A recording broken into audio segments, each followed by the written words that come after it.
Ang tita ko ay magna cum laude yan. Wow. Gagawa tayo na ngayon ng pansit as in yung alam nyo na pag sa Pilipinas or mga Pilipino ay ang talagang ang gawin natin ay gagawa ng pansit. Ayan, para pampahaba ng buhay.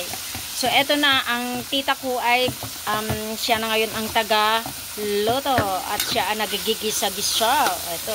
Ano ba ang nailagay dyan ay bagyo beans at saka may carrots at saka may a little pepper, red little red pepper.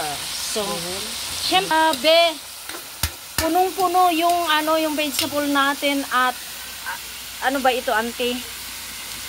Cabbage. Chinese cabbage. So, ilalagay niya na ngayon ito si pamienta paper. Pamienta sa Ilocano, of course. So, a little soy sauce. A little soy sauce. Ayan.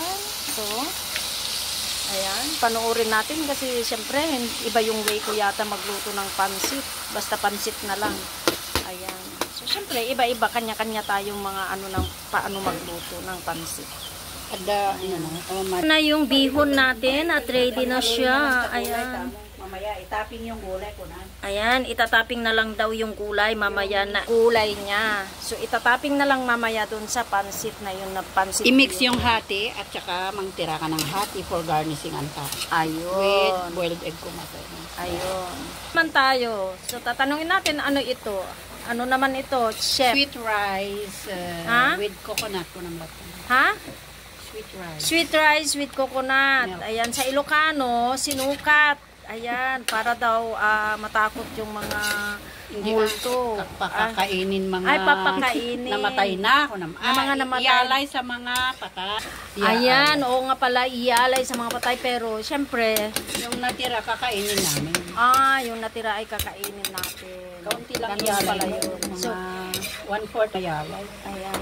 So guys, yung kasi sa Ilocano kasi, ito kasi yung, ewan ko kung sa Tagalog ay may nakagawian na ganito. Ninyuugan sa Ilocano. Ninyuugan sa Ilocano. Kasi may new. So ito na siya. Puntan natin yung another recipe na pansit. Ayan, nalagay na yung mga vegetable niya. Igigisa upang masarap. Siyempre, basic lang yan, o diba? Nagsapaming pantay-tlogan, So, syempre, basic lang yan. At ang gagawin natin, instead na magpapakulo ka ng tubig para sa itlog, ilalagay na lang, ihahalo na dyan. Actually, ayan, yung ginagawa natin na pang-alay natin na ito ay asin lang ang linalagay natin. Asin lang at saka yung kukus, pinapakulo lang sa kukus, ayan, sa coconut. And then, para para isahan yung pagluto natin na kasama din sa alay natin kasi normally talaga yung lalagyan mo ng native na itlog. Kaya ito na nga.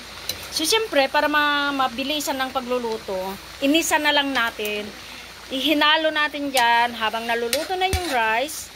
Yung malagkit kasi ito hindi rice, yung siya, glutinous rice. So kaya pinaano na diyan, sinama na diyan yung itlog para maluto na yung glutinous natin.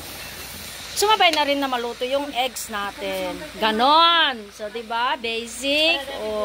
Kita nyo naman, maluluto na. So titignan natin, pakialaman natin, parang nasusunog na yata. So ayan. So guys, balikan natin yung vegetables natin sa pangpansit.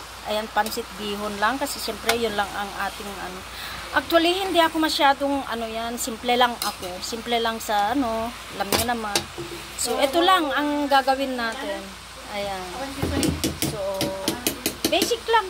Ay grabe guys, mayroon tayong rice na natutong na talaga ay grabe guys. Ayan, tignan natin kung ano pa yung mga So syempre, every time na mayroon tayong mga dito sa Pilipinas, hindi lang Pilipinas, kahit sa ibang bansa, basta tayong mga Pilipino, hindi nawawala ng menudo. Ito ang menudo. Ewan ko sinong may recipe. Ayan, umusok-usok pa. Ayan. So, nakakatakam-takam na kahit papaano. Ayan. At mayroon pa tayong isa. Ayan, bubuksan na. Hindi masyadong handa-handa. So, ito na yung igado natin. So, ito ang ating menudo naman. At syempre, kung saan-saan dito sa Pilipinas ay makikita mo, hindi kagaya sa abroad. Ayan, mayroon din tayong ampalaya. Kahit saan-saan na ilagay ampalaya. Pero ano ba ito? Tignan natin ano yan. Ayan. Ayan. Ito ang dahon ng ampalaya, di ba? O, sa mga nakaka-relate diyan, ang ampalaya ay mahal na mahal yan sa ating kung saan sino nakaka-relate. Pero dito sa Pilipinas ay grabe guys. Saan ka makakita ampalaya, malunggay, lahat makikita mo around here. So, ayan, may